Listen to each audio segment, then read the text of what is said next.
30 साल एक लंबा टाइम होता है, 30 साल एक लंबा अरसा होता है। 30 साल में बहुत सारी चीज़ें बदल जाती हैं। इस कहानी से दो चीज़ें निकल कर बाहर आएंगी। एक, 30 साल पहले हम लोग कैसे थे, हमारा देश कैसा था, हमारी सोच कैसी थी, और इन सबसे बड़ी बात और सबसे बड़ा सवाल, 30 साल पहले हिंदुस्तान में मीडिया कैसा था, मीडिया में क्या कुछ होता था, क्या उस दौर में यही सब कुछ होता था जो आज के दौर में है। इत्तेफाक की बात यह है कि मैं ये सब कुछ इसलिए कह रहा हूँ कि दो ऐसे नाम हैं जिनको सामने रखकर, जिनकी कहानियों को समझकर हम इस 30 साल के फासले को कम कर सकते हैं और समझ सकते हैं कि इन 30 सालों में क्या कुछ फ़र्क रहा, क्या कुछ बदला है। दो कैरेक्टर हैं। एक इस वक्त लें पूरे देश में सबसे बदनाम रिया चक्रवर्ती, एक दूसरी कैरेक्टर है अपने ज़माने की नहायत मशहूर खूबसूरत एक्ट्रेस रेखा। दोनों का नाम आर से शुरू होता है और एक रेखा है, एक रिया चक्रवर्ती है। बट एक चीज़ दोनों को कहीं ना कहीं लाकर मिलाती है, और वो ये कि इन दोनों का नाम एक खुदकुशी, एक मौत के साथ जुड़ता है। हालांकि अभी बहुत सारे लोग कहेंगे कि सुशांत के मामले में खुदकुशी नहीं, तो इसलिए मैंने फिर मौत कहा, क्योंकि सीबीआई जांच कर रही है। हालांकि सीबीआई 306 के हिसाब से ये भी जांच कर रही है, 302 के हिसाब से नहीं कर रही है, क्योंकि अभी तक कोई ऐसा प्रूफ नहीं मिला है। आगे मिले तो ज़रूर फिर 302 में भी कन्वर्ट हो सकता है।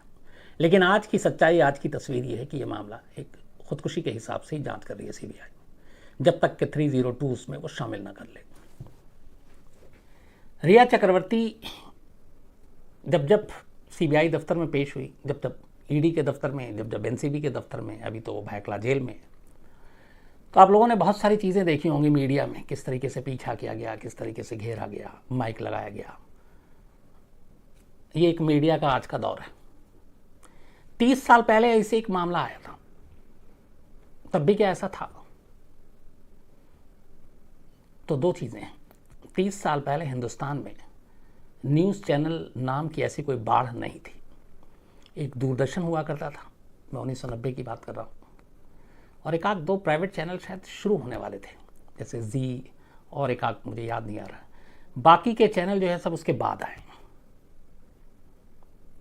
तो इसलिए मीडिया, माइक, कैमरा, किसी स्टार या किसी ऐसे क्राइम के मामले में भागना, दौड़ना, पीछा करना, ये चीज़ें नहीं थी। लेकिन प्रिंट था, मैगज़ीन थी, और तब अखबारों का दबदबा भी बहुत था। वो किसी को भी कुछ भी बना और बिगाड़ सकता था। और इसीलिए इन दोनों कहानियों का जो जिक्र किया है, इसकी वजह ये है कि एक ने ट्वीट किया रेखा की 30 साल की पुरानी उस कहानी को, उसके बाद सोशल मीडिया पे बहुत सारी चीज़ें आने लगी, और उसने उस ट्वीट में ये दिखाया कि कैसे रिया और रेखा में क्या समानता है इनके केस में। उसको लेके बहुत सारी राय है, मैं उन राय पे नहीं जाऊँगा, मैं सिर्फ कहानी पे आता हूँ। फिल्म इंडस्ट्री में रेखा, इनसे हम सब वाकिफ़ हैं, एक खूबसूरत एक्ट्रेस, बेहतरीन अदाकारी। और रेखा के बारे में ये कहते हैं कि रेखा जैसे जैसे उम्र बढ़ती गई वैसे वैसे और वो खूबसूरत होती गई। उस वक्त के मद्रास, आज के चेन्नई में पैदा हुई रेखा एक फिल्मी बैकग्राउंड से ही आती थी। उनकी माँ पुष्पा वल्ली एक एक्टर थी, और पिता जेमिनी गणेशन, बड़ा नाम था ये साउथ इंडिया में, ये उन दोनों की बेटी थी। लेकिन जेमिनी गणेशन ने ज़्यादा प्यार दिया नहीं बचपन से ही, तो रेखा को प्यार मिला नहीं पिता का। फिर ऐसा दौर आया कि बाप ने छोड़ दिया, माँ काम कर रही थी, फिर काम नहीं मिली, तो रेखा ने स्कूल की पढ़ाई छोड़ दी, और 14 साल की उम्र में ही वो मद्रास छोड़कर मुंबई पहुंच गई। और फिर मुंबई में उन्होंने अपनी फिल्मी करियर की शुरुआत की। और कहते हैं कि एक फ़िल्म की शूटिंग के दौरान, जो उनकी पहली फिल्म थी मुंबई में, मुझे नाम याद नहीं है, तब उनकी उम्र 15 साल थी। एक सीन शूट होना था और विश्वजीत उसके हीरो थे, और रेखा को बताया नहीं गया कि इस सीन में किसिंग का सीन है। और जैसे ही एक्शन हुआ, विश्वजीत ने रेखा को किस करना शुरू कर दिया, और रेखा को कुछ समझ में नहीं आया, और डायरेक्टर ने कट भी नहीं किया। करीब 4-5 मिनट तक ये सीन चला, और कहते हैं कि रेखा उस वक्त बेपनाह रो रही थी कि ये क्या हो रहा है। रेखा ने बाद में कई इंटरव्यू में भी कहा कि उनके साथ बहुत शोषण हुआ उनका। लेकिन फिर धीरे धीरे वो फिल्म इंडस्ट्री में आई। जितेंद्र के साथ कहते हैं कि रेखा ने जब एक फिल्म की, शिमला में शूटिंग चल रही थी, तो जितेंद्र से पहली बार उन्हें प्यार हुआ। लेकिन जितेंद्र तब, जिनकी अब उनसे शादी हो चुकी है, वो उनके साथ प्यार कर रहे थे, तो ये रिश्ता बहुत आगे चला नहीं। फिर रेखा की ज़िंदगी में विनोद मेहरा है। विनोद मेहरा कहते हैं कि सबसे ज़्यादा शायद सही से जाना विनोद मेहरा ने ही रेखा को। और ये खबर है कि विनोद मेहरा से कोलकाता जाकर रेखा ने शादी कर ली। शादी के बाद जब विनोद मेहरा रेखा को लेकर मुंबई अपने घर पहुंचे तो उनकी माँ को जब ये पता चला कि रेखा से शादी हो गई और रेखा उनके पैर छूने के लिए झुकी तो कहते हैं माँ को इतना गुस्सा है कि उन्होंने अपना सैंडल निकाल लिया था रेखा को मारने के लिए और बहुत ही बेइज्जती की। और रेखा रोने लगी। उसके बाद किसी तरह वो घर से बाहर लिफ्ट की तरफ गई। पड़ोसी इकट्ठा हो चुके थे। फिर विनोद मेहरा ने किसी तरह समझाकर घर भेजा कि जब सब कुछ ठीक हो जाएगा तब हम तुम्हें वापस घर लेकर आएंगे। लेकिन वैसा हुआ नहीं और फिर बाद में दोनों अलग भी हो गए। हालांकि रेखा ने एक इंटरव्यू में कहा था कि विनोद मेहरा से उन्होंने शादी नहीं की थी। इसके बाद रेखा की ज़िंदगी में किरण कुमार आए। आपको याद होगा कि अपने ज़माने के ज़बरदस्त एक्टर जीवन, उनके बेटे किरण कुमार फिल्मों में बड़ा निगेटिव रोल किया तो उनके साथ भी रेखा का काफ़ी लंबे अरसे तक एक रिश्ता चला। इस बीच में फिर मुकद्दर का सिकंदर और बहुत सारी ऐसी फिल्में आई, गंगा की सौगंध, जिसमें अमिताभ बच्चन और रेखा एक दूसरे के करीब आते हैं। फिल्म इंडस्ट्री में इन दोनों की प्रेम कहानी बहुत चर्चित होती है और इन दोनों की नज़दीकियों के बड़े किस्से आते हैं और ये लंबे अरसे तक चला। कहते हैं कि इनके बीच दूरियां तब बनी थी जब कुली फिल्म की शूटिंग के दौरान अमिताभ बच्चन को चोट लगी, वो हॉस्पिटल में थे और उस वक्त जिस तरीके से जया भाद्री ने पूरी तीमारदारी की और उन सब के बीच में रेखा भी हॉस्पिटल पहुंची थी देखने के लिए। लेकिन सभी को अलाउड किया था जया भाद्री ने, लेकिन रेखा को अंदर आने नहीं दिया था और रेखा दरवाजे से अमिताभ बच्चन को देखकर चली गई थी। लेकिन उस इंसिडेंट के बाद, उस कुली में जो घायल हुए, उसके बाद से फिर दोनों के बीच में वैसे रिश्ते कभी नहीं रहे और धीरे धीरे ये दूरियां बनी। हालांकि सिमी ग्रेवाल के एक शो में रेखा ने ये कहा था, पूछा था कि आपको अमिताभ बच्चन से प्यार था, तो उन्होंने कहा हाँ हाँ था, बल्कि है। बट अगली लाइन उन्होंने फिर जोड़ी कि ऐसा हिंदुस्तान में कोई नहीं है जिसको अमिताभ बच्चन से प्यार ना हो। लेकिन उन्होंने कई जगह पे ये एक्सेप्ट किया और ये भी कहते हैं कि रेखा जो हमेशा सिंदूर लगाती हैं और गले में मंगलसूत्र लगाती हैं, तो ये चर्चा है कि वो सिंदूर अमिताभ बच्चन के ही नाम का होता है। अब कितना सच है कितना झूठ नहीं मालूम। लेकिन रेखा की मोहब्बत भरी ज़िंदगी हमेशा उथल पुथल रही, कभी कामयाब नहीं रही। ये सारे बहुत सारे ऐसे उनके ज़िंदगी में आए गए, कभी सुकून नहीं मिला। इसी दौरान में कहते हैं 90s में दिल्ली में एक बिजनेसमैन जिनका नाम था मुकेश अग्रवाल। मुकेश अग्रवाल एक उस वक्त की मशहूर कंपनी थी हॉटलाइन ग्रुप और निकिताशा ब्रांड का ही। तो हॉटलाइन ग्रुप के मालिक और चेयरमैन थे और रेखा के अंधे फैन, फिल्मों से देख देख कर रेखा के एकदम दीवाने थे। रेखा से मिलने के लिए मुकेश ने बहुत कोशिश की। मुंबई में जाकर घंटों घर के बाहर रहे, शूटिंग पे पहुंच जाते थे, बारिश में खड़े रहते थे, गाड़ी से पीछा करते थे, पर रेखा ने कभी भाव नहीं दिया।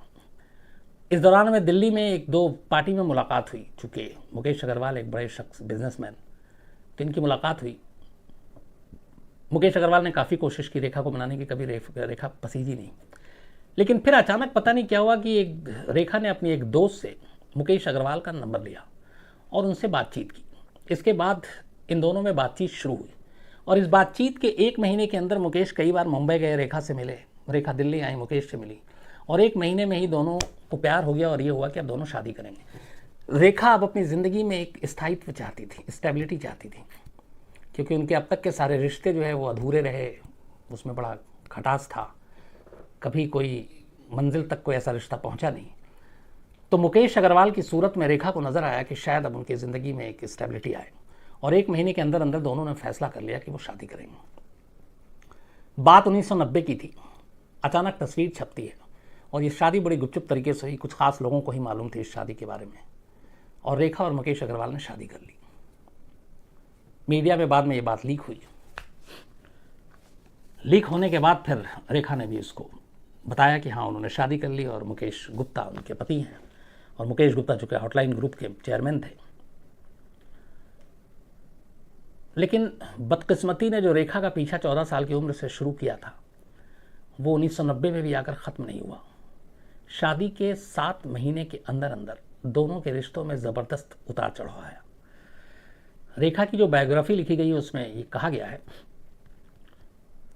कि रेखा को शादी के बाद पता चला कि मुकेश अग्रवाल डिप्रेशन के शिकार हैं और डिप्रेशन के मरीज़ हैं और ये बात उन्होंने रेखा से छुपाई। रेखा इसको लेके बड़ा ज़्यादा डरी रहती थी। इस दौरान में डिप्रेशन और रेखा की दीवानगी में मुकेश अग्रवाल ने अपने बिजनेस की तरफ से लगभग आंखें बंद कर ली थी। वो बेवजह मुंबई में आता, चूँकि दिल्ली में ही था लेकिन फिर मुंबई में भी रेखा के साथ रहना था, बट वो दिल्ली आते, फिर बिज़नेस ठीक से नहीं देखते, फिर मुंबई पहुंच जाते, लोकेशन पे पहुंच जाते शूटिंग के लिए, घंटों यूं ही बैठे रहते, या फिर रेखा का घर पे यूं ही खाली इंतज़ार करते रहते। रेखा को ये चीज़ें बड़ी बुरी लगने लगी। इसके अलावा फिर ये हुआ कि इससे बिज़नेस पे भी असर पड़ने लगा, बिज़नेस थोड़ा डूबने लगा।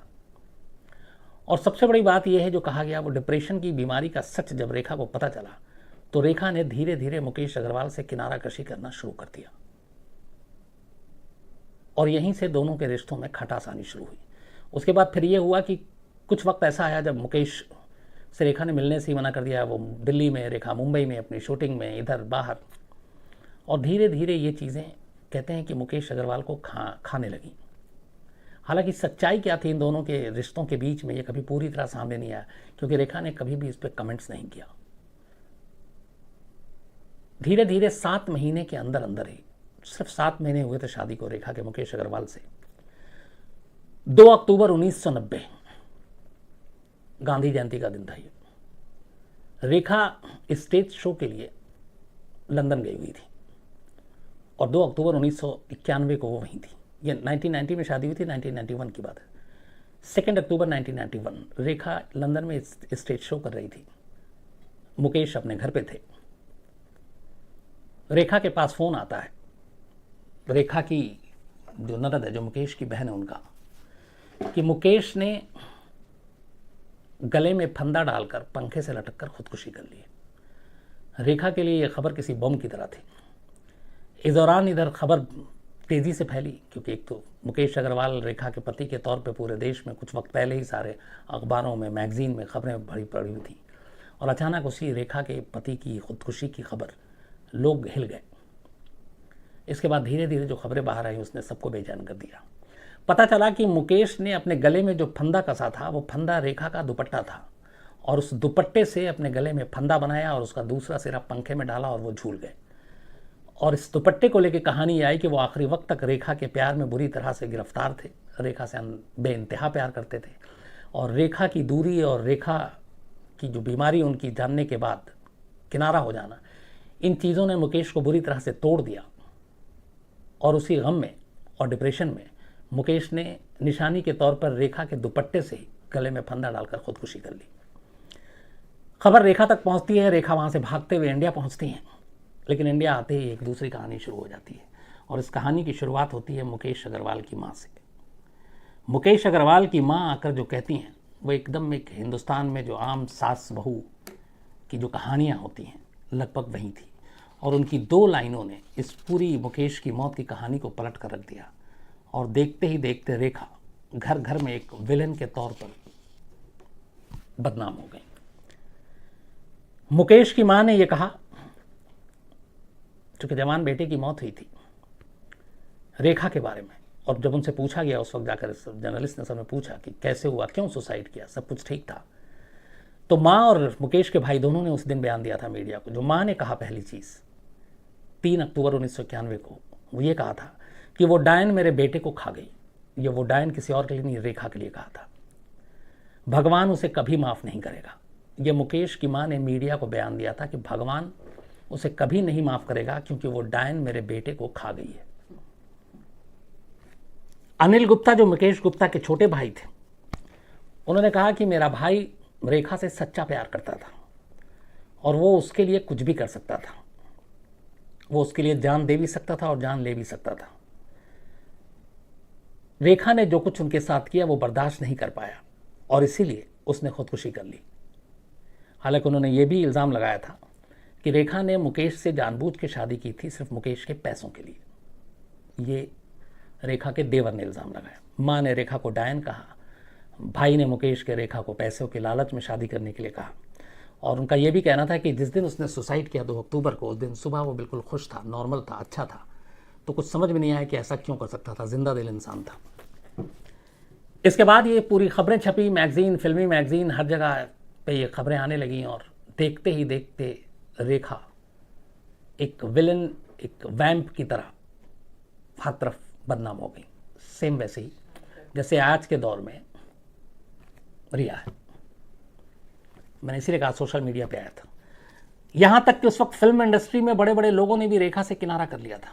सुभाष घई जैसे बड़े शोमैन, मशहूर डायरेक्टर, उन्होंने उस वक्त बड़ा सुर्खियों में उनका बयान आया था। उन्होंने बयान दिया था जब मुकेश की माँ ने कहा था कि वो डायन मेरे बेटे को खा गई, तो सुभाष घई का बयान आया था और बयान क्या था कि रेखा ने पूरी फिल्म इंडस्ट्री के मुंह पे कालिक पोत दी है। ये सुभाष घई के बयान है 1991 के, और इसको आसानी से नहीं धोला जा सकता।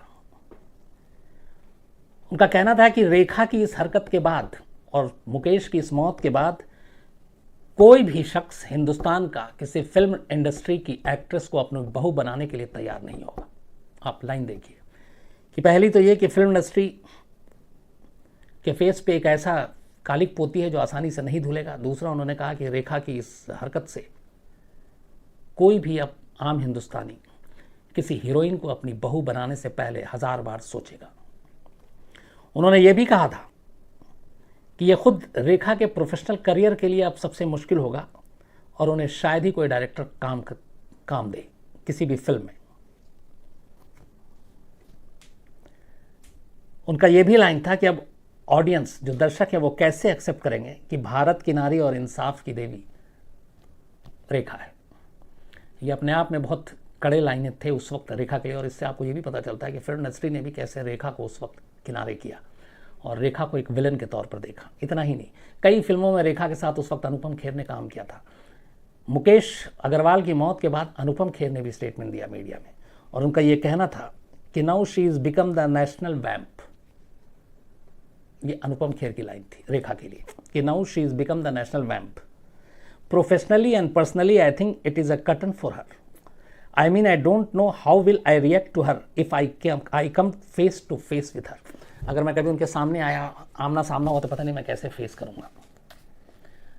यह अनुपम खेर की लाइन थी। इस एक इंसिडेंट ने रेखा की पूरी जिंदगी को बदल कर रख दिया। इस पूरी सुसाइड की खबरें लगातार मीडिया में, मैगजीन में छापी जाने लगी। हेडलाइंस ऐसे ऐसे होते थे जैसे द ब्लैक विडो, ये रेखा के लिए यूज किया गया। Show time November 1990। The macabre truth behind Mukesh suicide, ये सिने ब्लिट्स ने लिखा था।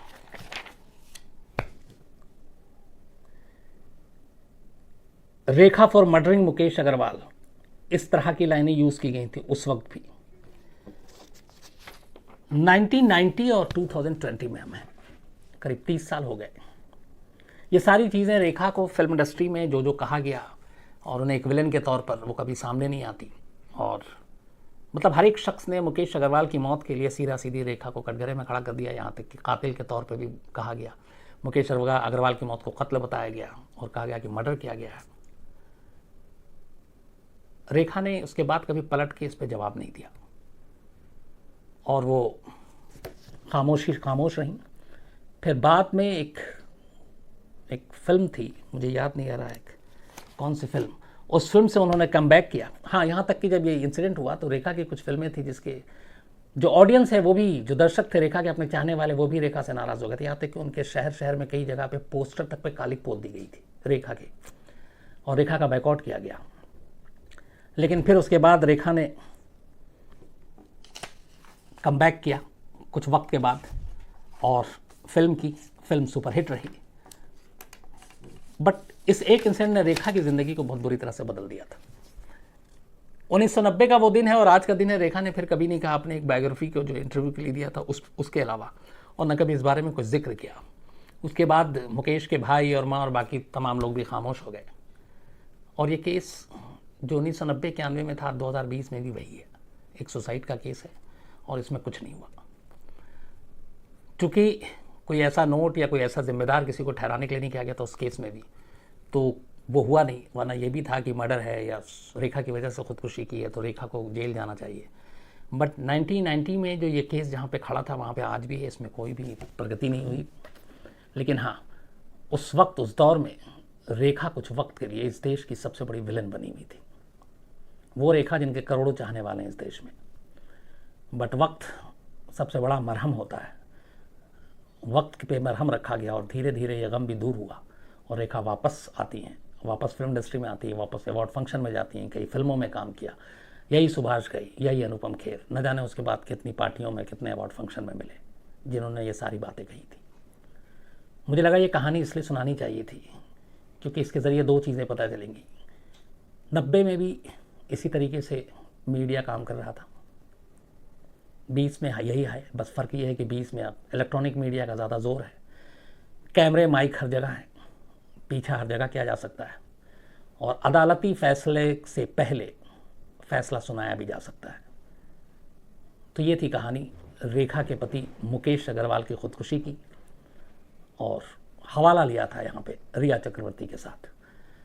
उस केस में तो कुछ हुआ नहीं, पर रिया चक्रवर्ती और सुशांत के केस में ज़रूर एक दिन फैसला आएगा। सीबीआई अपनी रिपोर्ट देगी, अदालत अपना फैसला सुनाएगी, और उस फैसले के बाद फिर हम लोग बात करेंगे शायद इन दोनों केस को मिलाकर और इसके नतीजे के बारे में। तो आज इतना ही। कल दुनिया में बहुत तरह के कत्ल हुए, बहुत सारी सीरियल किलिंग हुई, बहुत सारे सीरियल किलर हुए, बहुत सारे कातिल हुए। कत्ल किया जब जब वजह भी रही।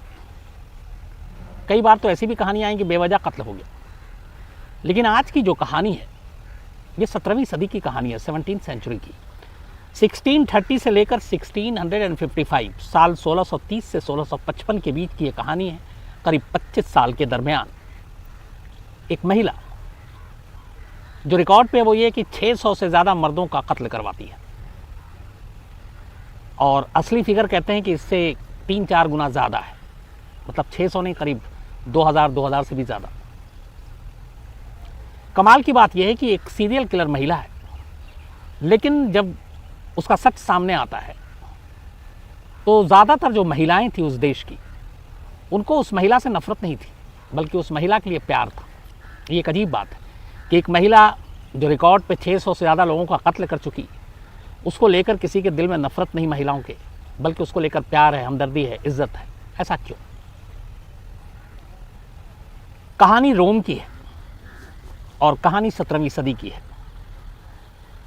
तब उस ज़माने में बहुत सारे लोगों की मौत हो रही थी। कोई सर्दी खांसी, अच्छा खासा सेहतमंद है, लेकिन वो बीमार पड़ जाए और उसकी मौत हो जाए तो, और चूँकि अलग अलग जगहों पे मौत हो रही थी, तो उसमें कोई कनेक्शन जुड़ नहीं रहा था। अलग अलग रीज़न थे, अलग अलग फैमिली थी, अलग अलग शहर इलाका था, तो सारी मौतों को किसी ने जोड़ कर देखने की कोशिश नहीं की। न उस वक्त की जो सारी पुलिस और ये चीज़ें होंगी, हालांकि उस वक्त सारा जो लॉ एंड ऑर्डर बाकी चीज़ें थी इटली में, वो चर्च के कंट्रोल में हुआ करता था। चर्च और वहाँ के पादरी जो हैं वो बहुत पावरफुल हुआ करते थे। तो लोगों की मौत होती रही और लोग इसे आम मौत मानते रहे कि नेचुरल डेथ है, ऊपर वाले की मर्जी है, तो किसी ने कुछ ध्यान नहीं दिया। हालांकि उस वक्त ध्यान दिया जाता तो शायद आने वाले वक्त में बहुत सारे मौत का सिलसिला रोका जा सकता था, लेकिन ऐसा हुआ नहीं। इस सारे जो लोग अलग अलग मरे थे, उसमें सिर्फ एक कॉमन चीज़ थी, और वो कॉमन चीज़ तब लोगों के जहन में सामने पता चली जब इस बात का खुलासा हुआ कि जो इतने लोग मारे गए हैं इनकी मौत जहर से हुई थी। जो कॉमन फैक्टर था हर मरने वाले में, एक तो ये था कि वो सारे मर्द थे, पुरुष थे, और दूसरा कॉमन फैक्टर ये था कि उनमें से हर एक का अपनी पत्नी के साथ रिश्ता अच्छा नहीं था, मियाँ बीवी के बीच खटपट लड़ाई। तो ये बाद में पता चला। ये उस दौर की बात है जिस दौर में इटली में महिलाओं के अधिकार, महिलाओं के हक को लेकर बहुत सारे ज़्यादा चीज़ें उनके फेवर में थी नहीं। पुरुष प्रधान समाज, वहाँ पे शादी के बाद पति अपनी बीवियों को पीटते, मारते, टॉर्चर करते, उसके लिए कोई उसे जुर्म नहीं माना जाता था। ये माना जाता था कि ये पति का हक है, अधिकार है, वो अपनी बीवी के साथ कैसा भी बर्ताव करे, तो इसमें कानून और सज़ा नाम की कोई चीज़ बीच में नहीं आ सकती। महिलाओं को अपने पति से तलाक लेने का भी हक नहीं था। तो कुल मिलाकर मर्द जो है वो हावी थे। एक बार किसी की शादी हो गई तो वो अपने पति के रहमो करम पर है, वो जैसे उसको रखे, जिस तरीके से उसके साथ चाहे तो बर्ताव करे। और ये चीज़ें वहाँ की औरतें जो है लगातार घुटन महसूस कर रही थी, लेकिन कुछ कर नहीं पा रही थी।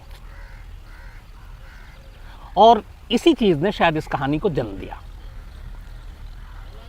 17th सेंचुरी में रोम में 1630 के आसपास की बात है।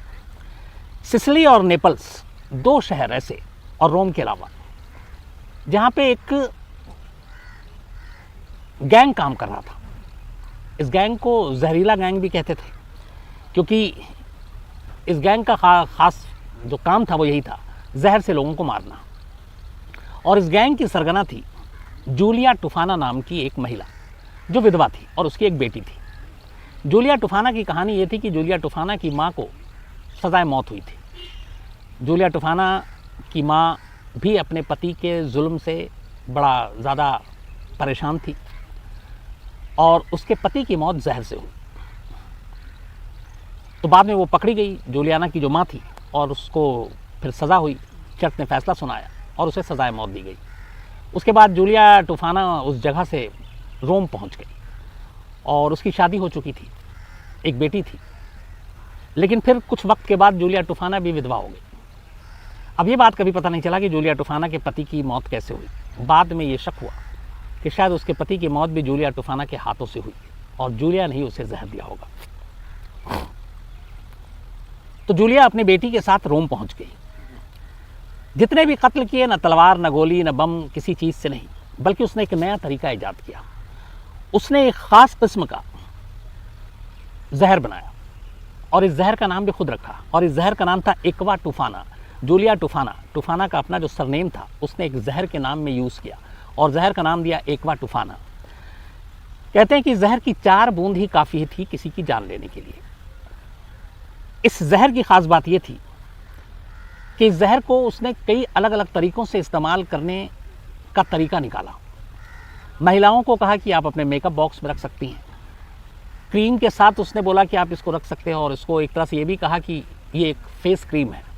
4 बूंदें किसी क्रीम में डाल दी और बोला कि आप अपने पति को बता सकते हो कि ये फेस क्रीम है, इससे त्वचा निखरती है, जवानी लौटती है, आप ज़्यादा सुंदर दिखते हैं। तो इसके बाद परफ्यूम के उसमें भी उसने इन बूंदों को डालना जहर के शुरू किया और कहा कि मतलब इस तरीके से उसने इस जहर को बेचना शुरू किया कि आप इसको कोई भी महिला अपने घर के मेकअप बॉक्स में, ड्रेसिंग टेबल पर कहीं भी रख सकती और उसके पति या किसी को शक ही ना हो कि ये वो जानलेवा जहर है जिसकी 4 बूंद भी जान ले सकती है। इस जहर का न कोई रंग था, न स्वाद, और न ही कोई इसकी गंध, यानी कि खुशबू या बदबू। तो बड़ा आसान था इसको किसी वाइन में मिलाना, ड्रिंक में मिलाना, पानी में मिलाना, कॉफ़ी में मिलाना, खाने में डाल देना 4 बूंद, सूप में डाल देना, और इसको डालने के बाद आप दे दीजिए और बस कुछ देर के बाद उस शख्स की मौत हो जाएगी। तो कहते हैं एक कहानी यह है कि जब रोम पहुंची जूलिया तो उसने बहुत सारी ऐसी औरतें मिली जो अपने पति का दुखड़ा रोती थी कि मेरा पति हमें मारता है, पीटता है, टॉर्चर करता है। वहाँ से उसे ही आइडिया आया। इससे पहले उसकी माँ ऑलरेडी उसको मौत की सज़ा हुई थी और उसकी माँ के साथ भी उसका पिता उसी तरीके का बर्ताव करता था, तो वो आंखों से देख चुकी थी। तो इन सारी चीज़ों ने उसके अंदर एक ये किया कि वो ऐसी महिलाएं जो शोषित हैं, जो जिनके ऊपर टॉर्चर किया जाता है, जिनके पति मारता पीटता है, इन महिलाओं की वो मददगार बने। और उसी के बाद उसने ये एक्वा टूफाना नाम का एक जहर ईजाद किया। ये जहर कैसे और क्यों बना ये कभी पता नहीं चल पाया, लेकिन उसके बाद उसने इस जहर को बनाया और इस तरीके से बनाया कि इसको बहुत ही आसानी के साथ कोई भी महिला यूज़ कर सकती थी और किसी को शक भी ना हो। इस जहर की पैकिंग भी वो खुद करती थी, क्योंकि बिना शक के इसे पिलाना था सामने वाले को जिसे मारना है। परफ्यूम की शीशियों में, जैसे मैंने आपको बताया, या कुछ ऐसी क्रीम के साथ कि आप ड्रेसिंग टेबल पे, अपने पर्स में, मेकअप किट में, कहीं पे भी आप रख सकते हैं और किसी को शक ना हो। तो आप घर में खुलेआम रख लें और किसी को पता ना चले। बल्कि एक बार कहते हैं कि एक सेंट निकोलस थे, संत निकोलस, उनकी तस्वीर की छोटी बोतलें उसने बनाई और उन छोटी बोतलों में भी इस जहर को भरना शुरू कर दिया और लोगों को देना शुरू कर दिया। फिर धीरे धीरे उसने अपनी गैंग में, टीम में बहुत सारे लोगों को शामिल किया। कई बार उसने मरहम और तेल के नाम पे भी इस जहर को बेचा उन औरतों को जिनको ज़रूरत है अपने पति को मारना है। फिर धीरे धीरे इसने अपनी टीम में कुछ भ्रष्ट पादरियों को, कुछ दबी कुचली महिलाओं को, सताई हुई पति के महिलाओं को, कुछ ऐसी जो जादू टोना जानती थी उनको अपने गैंग में शामिल करना शुरू कर दिया और उसके बाद ये जहर देना शुरू किया। 25 साल तक ये धंधा उसका लगातार चलता रहा। जो भी दुखियारी औरत अपने पति से तंग उसके पास आती, वो उन्हें ये जहर की शीशी देती अलग अलग शक्ल में, और उसके बाद वो बताती और वो ले जाती, अपने पति को देती। पति की मौत होती और किसी को शक नहीं होता कि पति की मौत क्यों हुई। उन्हें लगता किसी बीमारी की वजह से हुई या कुछ और वजह थी, लेकिन ये एक मर्डर है, जहर की वजह से हुई, ये किसी ने कभी कोई शक किया ही नहीं। अब ये सिलसिला चलता रहा और पूरे रोम में किसी को भनक तक नहीं लगी कि ये क्या हो रहा है। लेकिन कहते हैं 1650 में 1650 में पहली बार जूलिया का ये राज फाश होता है, और ये भी बड़े नाटकीय अंदाज में। 1650 में जूलिया के पास एक महिला आती है और वो महिला अपने पति का दुखड़ा रोती है। जूलिया के बारे में उस महिला को कहीं किसी क्लोज उसके कांटेक्ट ने बताया था, और वो कहती है कि ऐसे ऐसे उसका पति तंग करता है। जूलिया उसे वही जहर की 4 बूंद देती है एक शीशी में, और कहती है कि तुम उसको किसी भी चीज़ में मिलाकर दे देना। वो उस जहर को अपने घर ले आती है। घर लाने के बाद बाकायदा डाइनिंग टेबल पर वो अपने पति को सूप सर्व करती है, और उस सूप में जहर की वो 4 बूंद डाल देती है। पति आता है और डाइनिंग टेबल पर बैठता है। सूप बस वो पीने ही जा रहा था कि इतनी देर में उसकी पत्नी का मन बदल जाता है। उसे लगता है कि ये ठीक है, मारता है पीटता है, पर मेरा पति है, मेरे बच्चों का बाप है, हो सकता है आगे चल के सुधर जाए, समझ जाए, बट मारना ठीक नहीं है। तो जहर लेकर आई, जहर सूप में डाला, सूप पति पीने जा रहा है, और ऐन वक्त पर उसका मन और दिल बदल गया, और उसने उस सूप को अपने पति के सामने से हटाया, और पति ने कहा कि मुझे पीने दो। उसने कहा नहीं, ये सूप ठीक नहीं है, आप मत पीजिए। पति फोर्स कर रहा है और वो उसको सूप पीने नहीं दे रही है, और आखिरकार उसने उस सूप को वहाँ से जबरन उठाया और ले जाकर फेंक दिया। इस चीज़ ने पति को मन में शक डाल दिया। उसने पूछा कि ऐसी क्या बात थी कि तुमने मुझे सूप पीने नहीं दिया। वो कुछ बताती नहीं है, वो फोर्स करता है, लगातार पीछे पड़ा रहता है, और आखिरकार उसकी पत्नी टूट जाती है, और वो कहती है कि दरअसल इस सूप में मैंने जहर मिलाया था और तुम्हें मारना चाहती थी, लेकिन मेरा इरादा बदल गया और मैं तुम्हें खोना नहीं चाहती हूँ, इसलिए तुम्हें सूप पीने से मना कर दिया। पति खुश होता है कि चलो पत्नी उसे मारी नहीं, लेकिन फिर उसके अंदर की जिज्ञासा जागती है और पूछता है वो कि तुमको जहर कहाँ से मिला, किसने दिया, तुम्हें कैसे पता कि इसको कहाँ मिलाकर कैसे वो किया जाता है। पत्नी ने उसे सारी बात बता दी, और पहली बार जूलिया टूफाना का सच उसने उगल दिया। इसके बाद पति अपनी पत्नी को लेकर रोम के एक चर्च में जाता है जहाँ वो अक्सर जाया करता था, और वहाँ पादरी के पास पहुँचता है और पादरी को जाकर पूरा किस्सा बता देता है।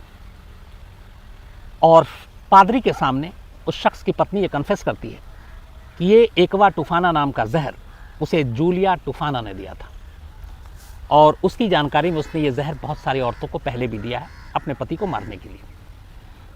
कहते हैं इस चर्च से ये बात फैल गई पूरे रोम में, और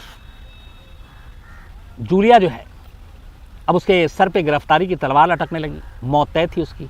जूलिया तक भी ये खबर पहुंची। जूलिया भागकर एक दूसरे चर्च में पहुंची जिसको वो मानती थी, जहां वो जानती थी, और वहां पे जाकर उसने शरण ली और अपनी गिरफ्तारी को रुकवाने की बात की। कहते हैं कि उस चर्च ने लगभग अपने दबदबे से, अपने ताकत से जूलिया की गिरफ्तारी और उसके लगे इल्ज़ाम को हटाने के तैयार भी हो गई थी, और लगभग जूलिया बच जाती।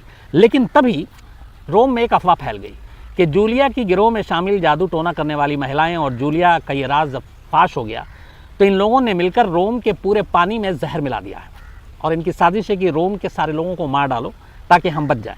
और काला जादू करने वाली और बाकी लोगों ने मिलकर जूलिया के ही कहने पर रोम के पानी में जहर मिला दिया। यह अफवाह जैसी ही फैली पूरे रोम में गुस्से की लहर दौड़ गई। इसके बाद वो सारे गुस्साए लोग, उन्हें पता था कि जूलिया किस चर्च में शरण लिए हुई है, उसको घेर लेते हैं, और घेरने के बाद वो कहते हैं कि उसे वो अपने हाथों से सजा देंगे। मामला बहुत बिगड़ गया था। आखिरकार फिर जूलिया को, जो सबसे बड़ा वहाँ की सबसे बड़ी अथॉरिटी थी चर्च की, वो गिरफ्तार करने का हुक्म देती है। उसे गिरफ्तार किया जाता है। इसके बाद उसको टॉर्चर किया जाता है, और आखिरकार टॉर्चर और तमाम यातनाओं के बाद जूलिया टूट जाती है, और वो कबूल करती है कि लगभग पिछले 25 सालों में उसने नामालूम कितनी औरतों को जहर दिया। उसे ठीक ठीक गिनती भी याद नहीं थी, लेकिन उसको कुछ क्लाइंट्स के नाम और बाकी चीज़ें थी वो नोट करती थी। तो वो सारे हिसाब से जो ऑफिशियल फिगर आए वो करीब 600 मर्दों का उसने इस जहर से खून किया। लेकिन कहते हैं कि ये तादाद 2000 से ज़्यादा थी। जब ये सच्चाई सामने आई तो पूरे रोम में हाहाकार मच गया, कोहराम मच गया कि एक महिला ने इतने सारे महिलाओं को जहर इसलिए दिया ताकि वो अपने पति को मार सकें, और ये शायद उस वक्त दुनिया की सबसे बड़ी सीरियल किलर के तौर पर इसका नाम आया, जूलिया का। इसके बाद जुलाई 1659 1659 जुलाई में रोम की सबसे बड़ी चर्च ने जूलिया, उसकी बेटी और उसकी गैंग की 3 महिलाओं को मौत की सज़ा सुनाई। जूलिया, उसकी बेटी और 3 कुल 5 लोगों को। और इसके बाद फिर जूलिया ने जैसे जैसे अपने क्लाइंट्स के नाम बताने शुरू किए कि उसने उस औरत को जहर दिया, उस औरत को जहर दिया, उस औरत, तो अब वहाँ की चर्च और अथॉरिटी लग गई उन औरतों को पकड़ने में जिन्होंने अपने अपने पति को मारा जूलिया से जहर लेकर, और वो गिरफ्तार होती गई और उनको भी सज़ा दे दी गई। कहते हैं ऐसी बहुत सारी दर्जनों औरतों को भी सज़ाए मौत दी गई जिन्होंने जूलिया से ड्रग्स जहर खरीद कर अपने पति को दिया था। हालांकि कुछ महिलाएं इसलिए बच भी गई कि उन्होंने कहा कि उन्हें ये मालूम नहीं था, उन्होंने तो जूलिया से जो जहर खरीदा उसने कहा था कि ये एक ब्यूटी प्रोडक्ट है, इससे इस क्रीम है, इससे आप मेकअप कर सकते हो, आपका चेहरा अच्छा होगा। तो कुछ लोगों को ऐसे सबूतों के अभाव में छोड़ दिया गया, लेकिन दर्जनों महिलाओं को अपने पति को मारने के जुर्म में भी सजाए मौत मिली।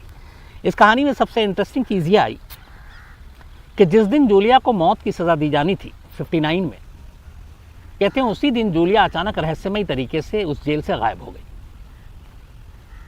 उसके बाद उसका कोई पता नहीं मिला।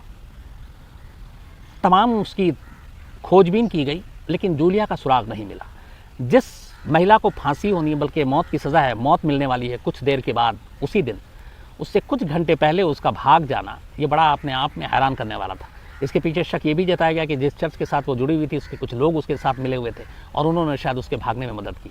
तो जूलिया भाग गई, लेकिन उसकी बेटी को सजाए मौत मिली, उसके साथियों को सजाए मौत मिली, दर्जनों दूसरी महिलाओं को सजा मौत मिली। लेकिन जूलिया के भागने के साथ ये मिस्ट्री तब भी बरकरार रही कि आखिर वो इस पॉइज़न को बनाती कैसे थी, इसका तरीका क्या था, और उसके उस बनाए जहर में क्या चीज़ हुआ करती थी, ये एक राज रहा। तो जूलिया गायब हो गई और उसे उसकी सज़ा नहीं मिल पाई।